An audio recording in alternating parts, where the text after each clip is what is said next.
Welcome to this episode of the Gangsta Farmer podcast. I'm your host, Travis. And today, I have my friend here, Hunter, who's drinking a Mountain Dew, as he does. Yeah, Hunter, how are you doing? I'm doing good, Travis. Yeah. How are you? Oh, I'm doing swell. It's a beautiful weekend. Yeah, I haven't been in Ames for forever. Yeah. Been about 4 months. Wow. What have you been up to? I've been doing a lot in Brookings, South Dakota recently. Oh, yeah. Tropical paradise. Yeah, it's about 15 degrees cooler there today. Yeah. About 2 hours north. It's freezing. How was the winter for you? Nasty. It was really nasty. They don't blade the snow as good as they do here. Oh, in Iowa, they do a good job. They do. I never thought I would say that, but they actually do a very good job in Iowa. Yeah, I'd agree. They actually use salt. Yeah. Yeah, very good. Well, all the salt, it runs off, right? Yeah. Mm-hmm. down the Des Moines River. Yeah, it's okay. Yeah. I started graduate school in Brookings. Yeah? Is that what you were doing up there? Yep. It's been going pretty good. I'm getting my plant science degree, master's degree, plant science, and I'm doing research with cover crops. Wow, cover crops. That's a big topic in the agriculture world. Has really come on here the last few years, and sounds like a gangster farmer type of practice that you would do on a farm. So that's pretty good. It does, doesn't it? Yeah. Well, it would be. Cover crops are the new emerging topic, especially in Iowa, with a couple lawsuits that have been going on, and more of that is going to happen. And we're not necessarily researching those runoff effects as much as how it affects the actual soil itself. So that's kind of where we're going. Maybe something with corn yield and a little more with soil health and microbial health as well. Oh, that's awesome. Yeah. Gangsta Farmer enough for you? Oh, yeah. Yeah, Gangsta Farmer's always looking for ways to not only just improve yield or improve the bottom line, but if they can also improve soil health while doing it, that's great. Right.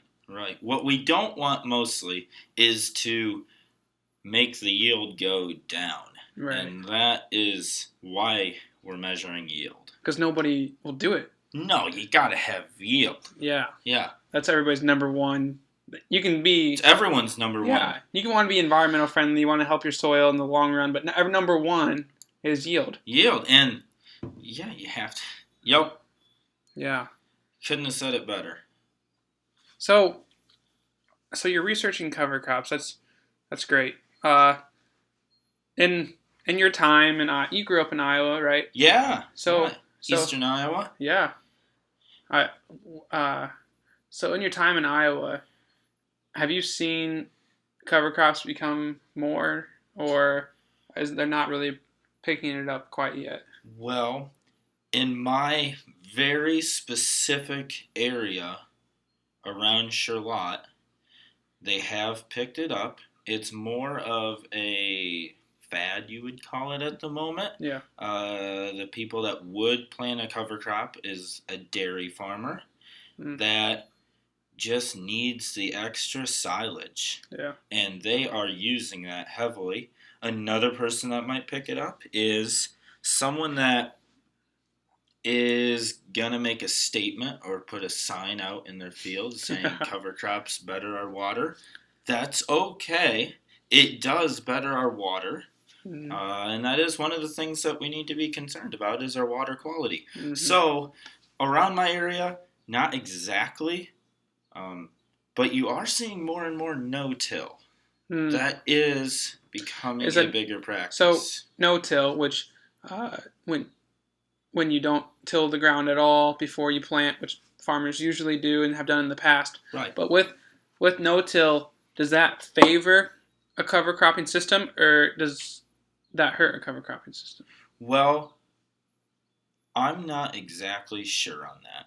It depends what you want to get out of your cover cropping system. Okay. I'm not. That's a great agronomic answer, by the way. Yeah, well, It depends. That's a great answer. that is the statement that they mostly taught me when I was at Iowa State. An agronomist will never give you a definite yes or no answer. Never, ever.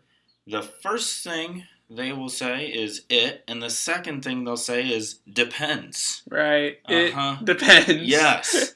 Uh-huh. So Yeah. it does depend what you do want to get out of it. So the dairy farmers do tillage with cover crops because they're not necessarily wanting better soil health. Yeah, everyone, I said that wrong. They do want better soil health. That is not their main concern, though. Right.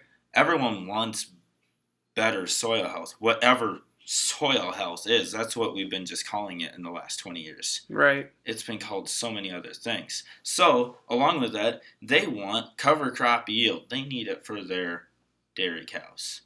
But someone that is planting in central Iowa that is needing to get out of a lawsuit and reduce their nitrate runoff, they may do no tillage along with cover crops. And that would also better your cover cropping system or their specific cover cropping system, because they want to stop those nitrates as much as possible.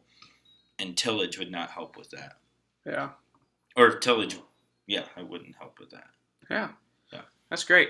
Well, a little input, yeah. Yeah, I'm glad we could talk about cover crops, and I know you're a really knowledgeable guy, so I'm glad.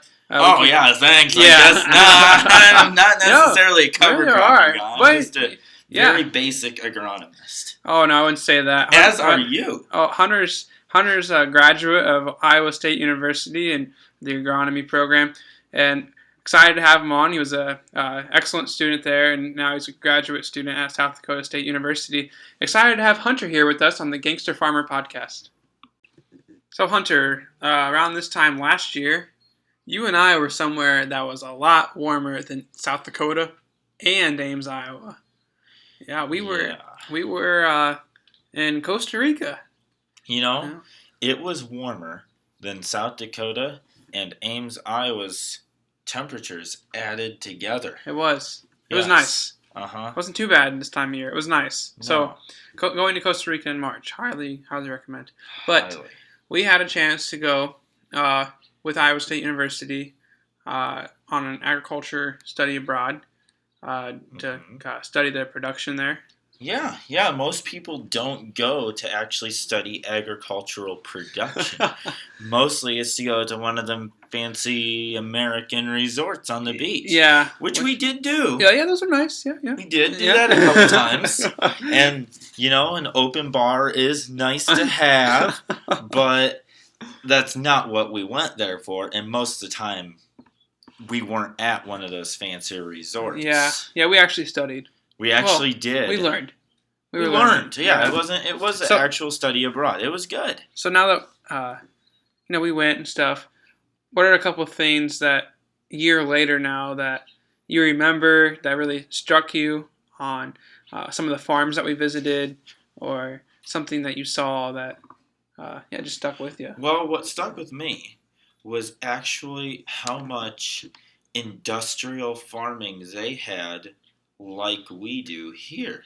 I was surprised at how industrialized they were, because especially the sugarcane farms that we were at, yes, they had an actual, it looked like you were chopping silage corn. Right. And it went right into the grain cart, and they hauled it away. You would say that they almost look more efficient at it than I've seen here in Iowa.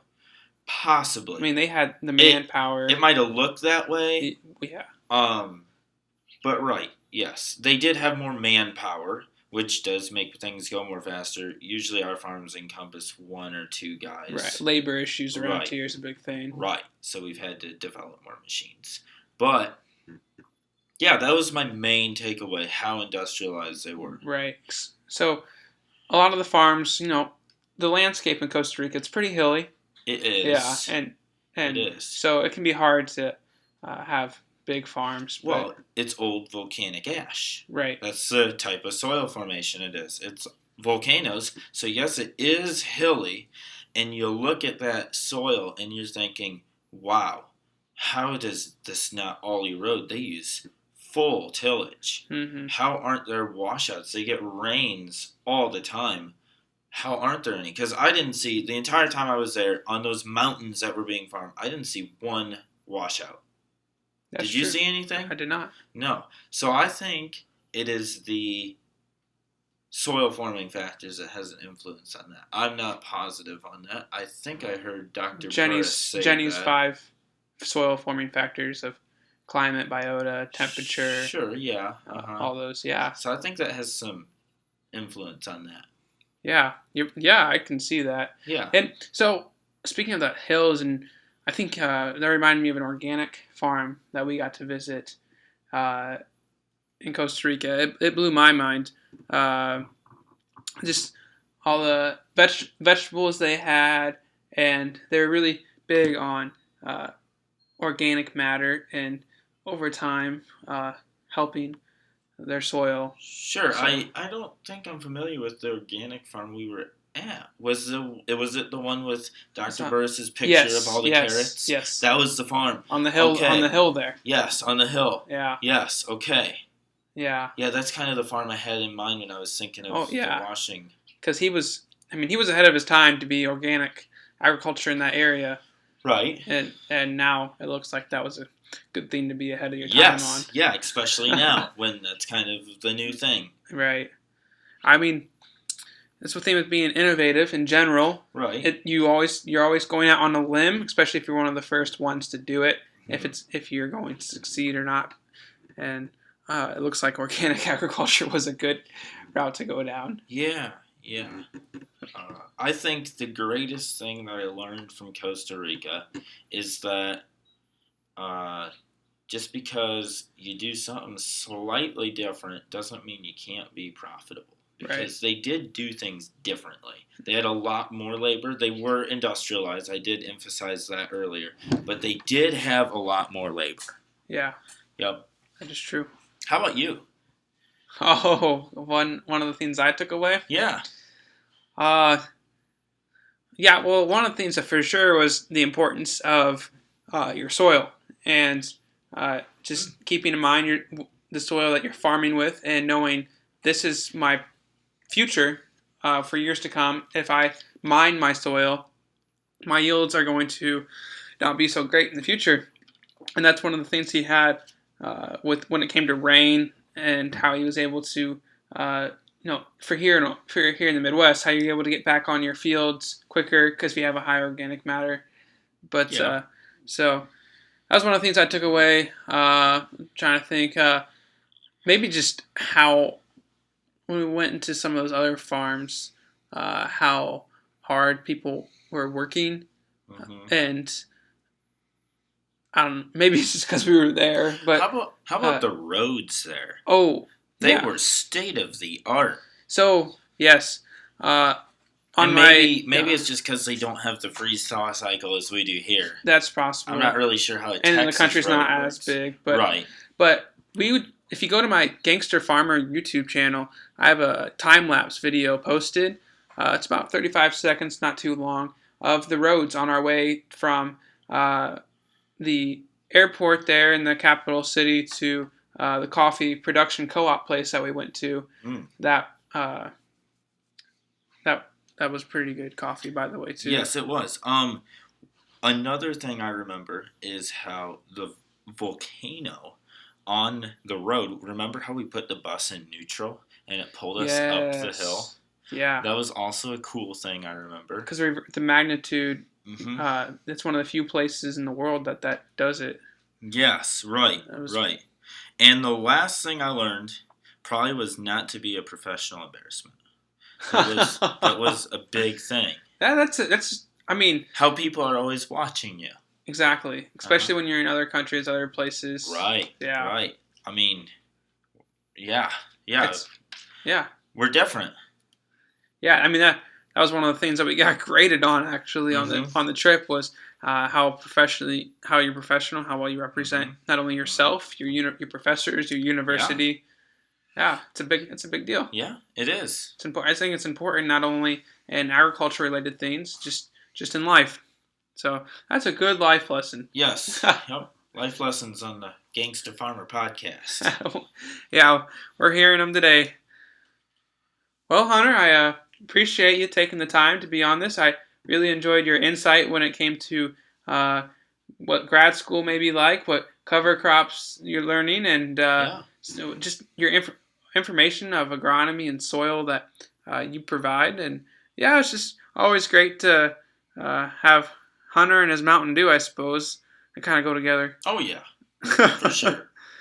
Yeah. Well, thanks for listening to this episode of the Gangster Farmer podcast. I hope that you tune in next time.